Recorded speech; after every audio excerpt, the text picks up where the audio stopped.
Hello class 8, I am Rashmi Vishwakarma and this is your Hindi class. Today we will read grammar. आज grammar में हम लोग 4th chapter को study करेंगे जिसका शीर्षक है संधि। इसे इंग्लिश में ज्वाइनिंग ऑफ लेटर्स कहा जाता है। इसको मैं आपको अच्छी तरह से समझाने के लिए नोट्स को यूज़ करूँगी।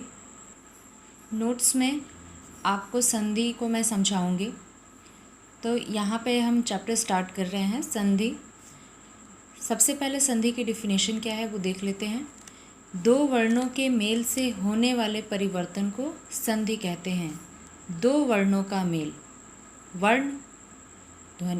वर्ण या ध्वनि भाषा की सबसे छोटी इकाई होती है और इन्हीं वर्णों का जब मेल होता है तो उसे हम संधि कहते हैं।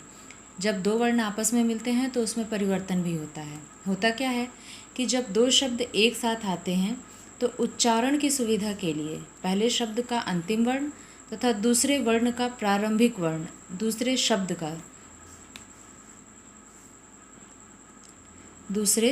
यहाँ पे शब्द होगा, दूसरे शब्द का प्रारंभिक वर्ण एक दूसरे से मिल जाते हैं, इसे ही संधि कहते हैं। इसको समझाने के लिए आप उदाहरण यहाँ देख लीजिए। जैसे ये हिम है और ये आलय है, दो शब्द हैं, इससे बनेगा हिमालय। लेकिन ये बनता कैसे है? हमने इसमें वर्णों को या ध्वनियों को अलग अलग किया। तो म में दो वर्ण मिलेंगे हमको, म हलंत और अ, क्योंकि हर व्यंजन वर्ण का उच्चारण अ के साथ होता है या दूसरे स्वरों के साथ होता है। तो यहाँ पे कोई मात्रा नहीं है, इसलिए यहाँ पे अ है। और आलय में पहला वर्ण ही स्वर है आ, ठीक है। तो अ, इसमें का अ और इसमें का आ आपस में जुड़ेगा ऐसे, और ये दोनों जब आपस में जुड़ेंगे तो इसमें परिवर्तन होगा और ये बन जाएगा आ। और ये आ इस म के साथ जुड़ जाएगा क्योंकि ये स्वर तो इसके साथ जुड़ के आ हो गया है, तो ये म खाली हो गया और ये आ की मात्रा आके म पे लग जाएगी, तो ये बन जाएगा माँ। तो ये ही और ये माँ आ गया यहाँ पे, माँ ही माँ, और यहाँ का आ तो इसके साथ ही आ गया था, तो यहाँ पे बचेगा लय। तो ही मा ल य, हिमालय। ऐसे होती है संधि। नेक्स्ट टॉपिक है संधि विच्छेद। जब जोड़े गए वर्णों को अलग करके शब्दों को अलग अलग करते हैं तो उसे संधि विच्छेद कहते हैं। जैसे उदाहरण, शिवालय है, इसमें शिव और आलय यानी व में जो अ छुपा हुआ है और आलय का अ छुपा हुआ है उसको हमने समझ के अलग कर लिया, यही हमारा संधि विच्छेद कहलाएगा। नेक्स्ट टॉपिक है संधि के भेद। तो संधि के 3 भेद होते हैं, स्वर संधि, व्यंजन संधि और विसर्ग संधि। स्वर संधि में स्वरों का मेल होता है, व्यंजन संधि में व्यंजन से व्यंजन का या व्यंजन से स्वर का मेल होता है, विसर्ग संधि में विसर्ग युक्त शब्दों का स्वर या व्यंजन के साथ संधि होती है। हम पढ़ेंगे पहले स्वर संधि। स्वर संधि के भी 5 उपभेद होते हैं। ये हैं दीर्घ संधि, गुण संधि, वृद्धि संधि, यण संधि और अयादि संधि। इसे आप एक वर्गीकरण के द्वारा भी अपनी कॉपी में लिख सकते हैं। जैसे स्वर के 3 भेद हैं, फिर स्वर संधि के भी 5 भेद हैं, इसे आप अपनी कॉपी में लिख सकते हैं। इतना जानने के बाद हम जानेंगे कि दीर्घ संधि किसे कहते हैं। इसमें नियम होते हैं, नियमों के अनुसार ही इन संधियों का नाम भी है। तो दीर्घ संधि का नियम क्या है कि जब 2 सवर्ण स्वर मिलकर दीर्घ हो जाते हैं। 2 सवर्ण, अब सवर्ण स्वर क्या होते हैं? जैसे अ है, अ या आ है तो उसके साथ अ या आ जाए, ई है तो ई हो, उ है तो उ हो, या री हो तो री हो। जब समान स्वर आए, मतलब प्लस के आगे और पीछे समान स्वर हों, एक ही जैसे स्वर हों, तो वह मिलके दीर्घ हो जाते हैं, यानी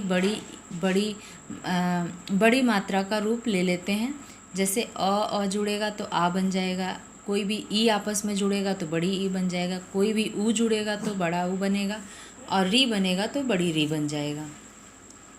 उदाहरण शब्द में अन्न और अभाव, यहाँ पे अ छुपा हुआ है, यहाँ पे अ है, अ और अ जुड़ के बनेगा आ, और ये शब्द बन जाएगा अन्नाभाव।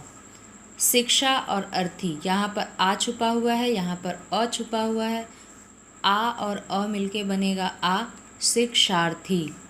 हरि और ईश, हरि में छोटी ई और ईश की बड़ी ई, यानी छोटी ई और बड़ी ई मिलके बनेगा बड़ी ई और शब्द बनेगा हरीश। नेक्स्ट टॉपिक है गुण संधि। गुण संधि का नियम क्या है कि जब अ और आ के बाद, मतलब प्लस के बाद, इससे बाद जुड़ने वाला हस्व या दीर्घ ई हो, ऊ हो या री हो, मतलब अ या आ के बाद छोटी ई बड़ी ई हो, छोटा ऊ बड़ा ऊ हो या री हो, तो क्या होता है कि ई तो ए में परिवर्तित हो जाती है, ऊ ओ में परिवर्तित हो जाता है और री का अर हो जाता है। इसको हम 3 उदाहरणों से समझ लेते हैं।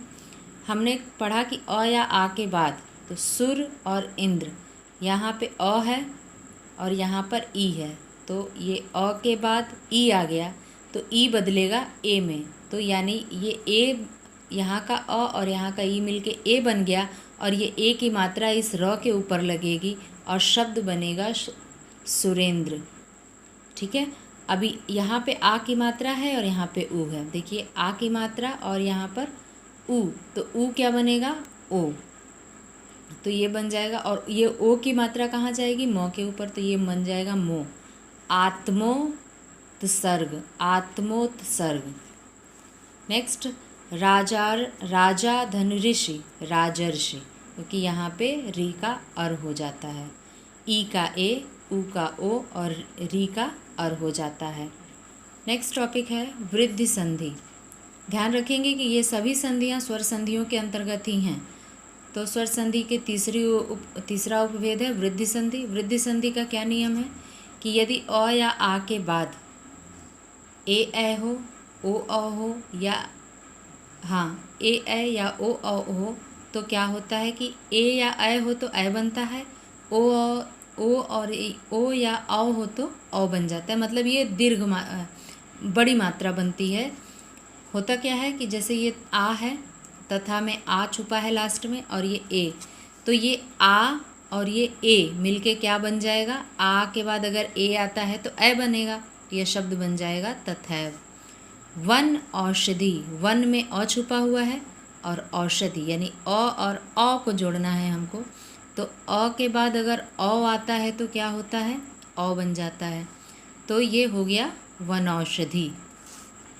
नेक्स्ट टॉपिक है यण संधि। यण संधि क्या है, इसका नियम देख लेते हैं पहले कि यदि ई उ या री है प्लस के पहले और इसके बाद कोई भी अन्य स्वर आता है, चाहे अ आए, आ आए, ए हो, ओ औ हो, ऐसा कुछ भी हो, तो क्या होता है कि ई य में बदल जाता है, उ व में बदल जाता है और री र में बदल जाता है, हलंत र में। जैसे अति अधिक, तो अति में छोटी ई है, ये छोटी ई, और अधिक में अ, तो देखिए यहाँ पर ई है और इसके बाद अन्य स्वर आ गया है अ, तो ये क्या होगा, ई जो है य में परिवर्तित हो जाएगी, शब्द बन जाएगा अत्यधिक। नेक्स्ट सुआगत, सु में ऊ छुपा हुआ है, ये ऊ है, और आगत अन्य स्वर आ गया आ, तो यह बन जाएगा ऊ जो है व में परिवर्तित हो जाता है, तो ये बन जाएगा स्वागत। पितृ आज्ञा, पितृ में री है और इसके बाद आ रहा है, तो ये बन जाएगा पित्राज्ञा। नेक्स्ट टॉपिक है अयादि संधि। अयादि संधि का नियम क्या है कि यदि ए या ओ औ के बाद कोई दूसरा स्वर आता है तो ए बनता है, आय बनता है, ओ से औ बनता है और औ का आव होता है।